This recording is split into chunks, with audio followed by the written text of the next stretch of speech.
Sois le bienvenu. Dans cet exercice, nous nous intéressons à ceci.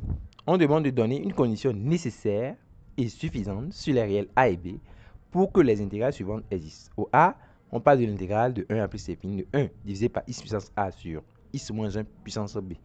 Je fais remarquer que la fonction f qui a x associe 1 sur x puissance a fois x moins 1 puissance b est une fonction continue et positive sur l'intervalle ouvert sur 1, ouvert sur plus l'infini. Parce que oui, il y a un problème en E.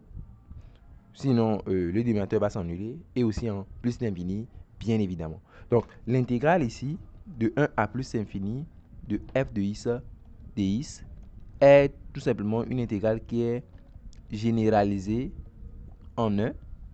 Et aussi en quoi? En plus l'infini. Donc, on va résoudre le problème en E. F de x est équivalent lorsque x tend vers 1 à quoi?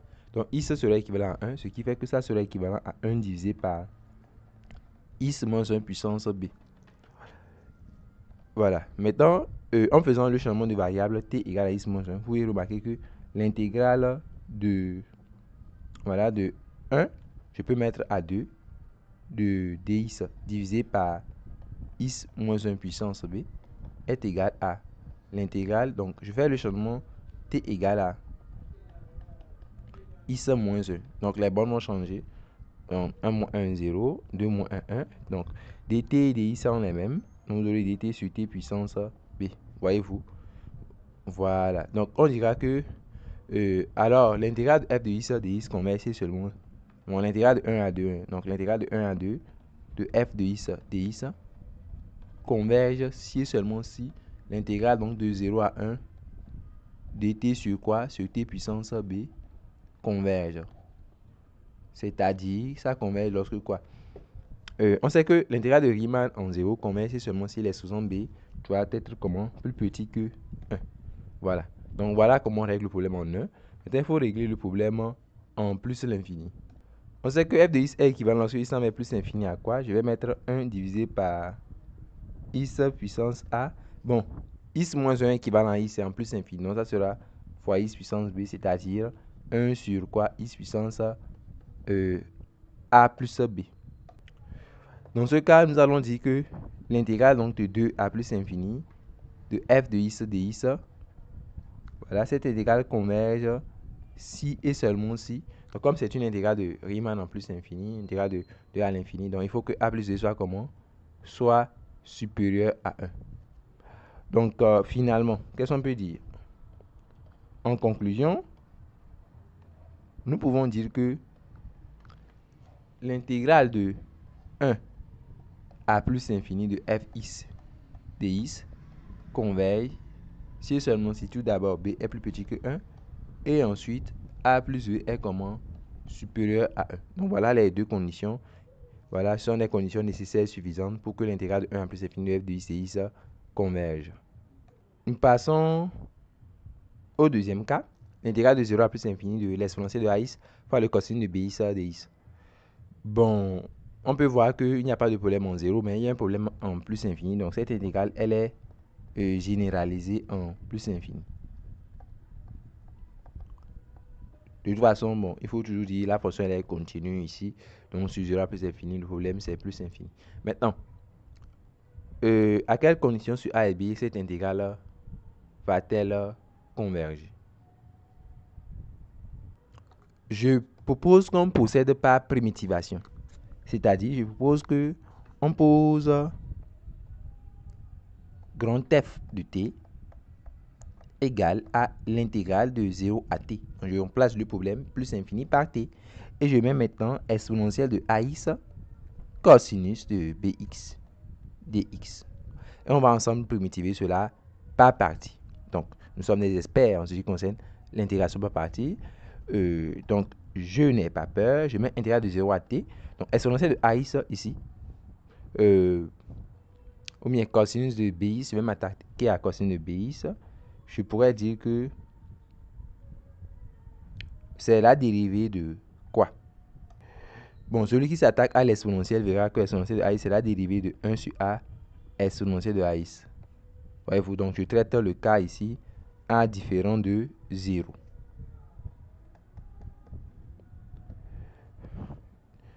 Donc, de l'autre côté, on a cosinus de BX.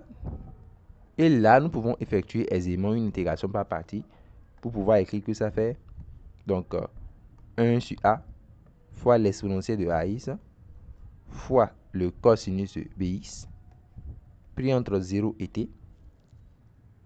Maintenant, ensuite, moins l'intégrale donc de 0 à T. Il faut dériver cosinus maintenant. Cosinus de BX fois maintenant 1 sur A exponentielle de AX dx.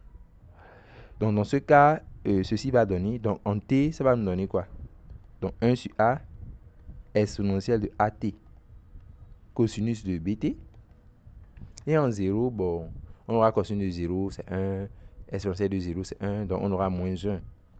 Voilà, comme ceci, moins 1 sur A. Donc, voilà, si on fait une mise en facteur. Maintenant, la dérivée de cosinus de BX, c'est moins B sinus de BX. Ce qui fait qu'on aura au final plus B sur A. Intégrale de 0 à T.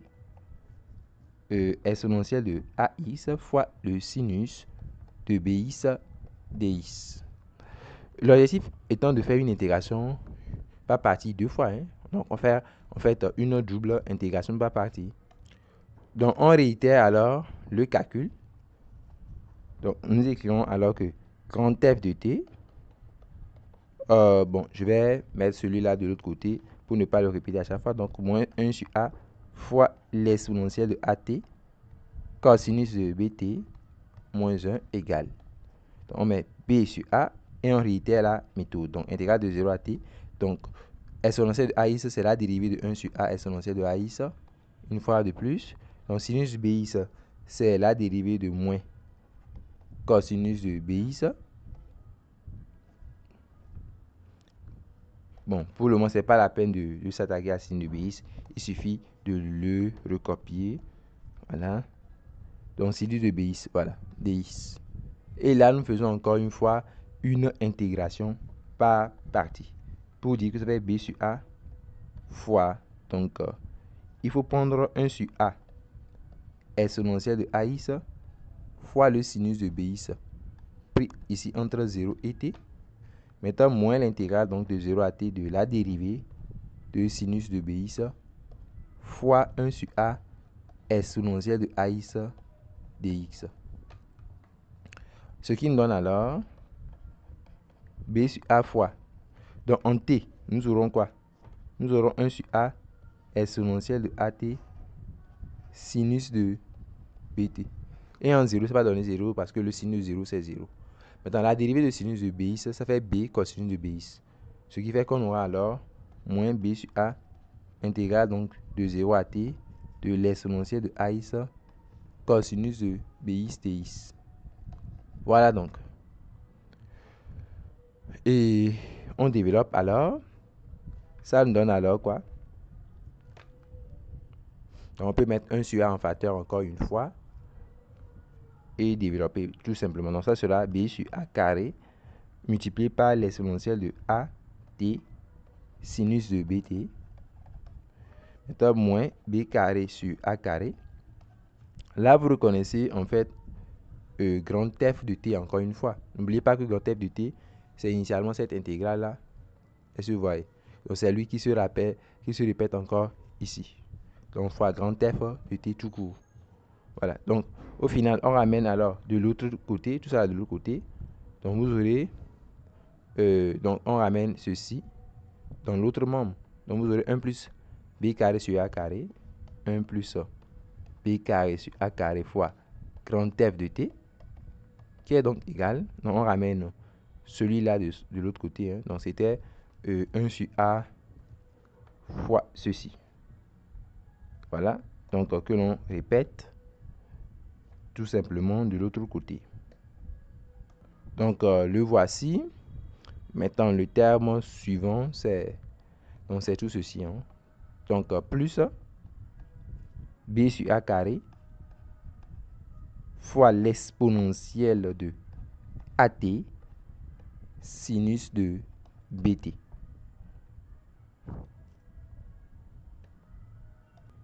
Donc, en faisant une petite mise en facteur, j'obtiens ici 1 sur A fois l'exponentielle de AT Donc, multiplié par le cosinus de bt. Donc, ici, ça va rester b sur a sinus de bt. Hein. Donc, b sur a sinus de bt. Voilà. Maintenant, il reste moins 1 sur a. Encore une fois, donc moins 1 sur a. Donc, c'est ce que nous avons. Et maintenant, on peut tirer grand F de t si cela nous plaît. Donc, grand F de t, il faut diviser par 1 plus b carré sur a carré. Voyez-vous? Bon, bref, ce qui était ici, c'était a carré, on pourrait le dire comme ça, plus b carré sur quoi? Sur a carré fois grand F de t. Donc, si au lieu de mettre 1 sur a exponentielle de at en facteur, vous mettez 1 sur a carré, plutôt en facteur, là, il faut multiplier dedans par a. Donc, vous aurez alors a ici. Et ici, vous aurez b, tout simplement. Voilà donc ce que vous aurez. Maintenant, il faut multiplier par a carré et diviser par a carré plus b carré pour tirer grand F de t. Donc, vous multipliez par a carré et vous divisez par a carré plus b carré. De telle sorte que vous aurez alors exponentielle de at fois a cosinus de bt plus b sinus de bt qui sera maintenant divisé par quoi? A carré plus b carré. Et de l'autre côté, bon, a carré sur a, ça va donner a. Donc, au final, vous aurez moins a divisé par a au carré plus b au carré. Maintenant, notez que le problème, c'est en plus infini. Donc, il faut faire tendre t vers l'infini. Il faut calculer la limite donc, de cette expression lorsque t tend vers plus l'infini. Voilà. Maintenant, je vais vous faire remarquer que quand vous prenez, on remarque, en fait, quand vous prenez la limite de exponentielle de at cosinus de bt, lorsque t tend vers plus infini, ça donne en fait 0 si le a est négatif, strictement inférieur à 0. En effet, vous pouvez faire une majoration simple parce que vous pouvez encadrer comme ceci. Voilà, sur le exponentiel de at cosinus de bt est plus petit en fait que inférieur ou égal à exponentiel de at. Parce qu'on sait que la valeur sur le cosinus est plus petit que 1. Et si a est négatif, celui-ci va tendre vers 0. Lorsque t tend vers l'infini. Est-ce que vous voyez? Si le a est négatif, vous aurez exponentiel de moins l'infini. Donc c'est pour ça que je dis que si a est négatif, cette ligne va donner 0. Mais en fait, si a est positif, l'exponentiel de at tend vers l'infini, celui-là, cosinus bt, ça aussi de façon, ça aussi juste entre moins 1 et 1. En fait, il n'y aura pas de limite. Voilà, si a est positif, celui-là va vers l'infini, mais celui-là n'a pas de limite. Vous voyez, cosinus n'a pas de limite. Bon, de telle sorte que le produit n'aura pas de limite, quoi. Donc ça n'existe pas, c'est indéterminé. Si a est comment? Supérieur ou égal à 0. Donc on peut faire la même chose pour sinus. C'est-à-dire de même pour sinus. Donc analogue pour la fonction sinus pour l'exponentielle de at sinus de quoi? Sinus de bt. Donc de telle sorte que la limite de grand F de t, voilà, elle est finie si seulement si a est négatif. Vous voyez? Donc la limite de grand F de t, lorsque t tend vers plus infini, est finie. Donc cette limite est finie si seulement si la valeur de a est négative. Auquel cas, ce qui est ici, sa limite va donner 0. Si a est positif, ça n'aurait pas de limite. Donc cette limite est finie si seulement si quoi? A est inférieur à 0. Et maintenant, pour cette valeur même, on peut aller loin. Pour a inférieur à 0, on peut même donner l'intégrale donc de 0 à plus infini de l'exponentielle de at donc cosinus de bt qui va donner quoi? Tout simplement moins a sur a carré plus b carré. Voilà, on peut même aller jusqu'à donner la valeur de l'intégrale ici. Voilà donc l'intégrale qu'on met ici seulement si a est inférieur à 0. Prenons maintenant le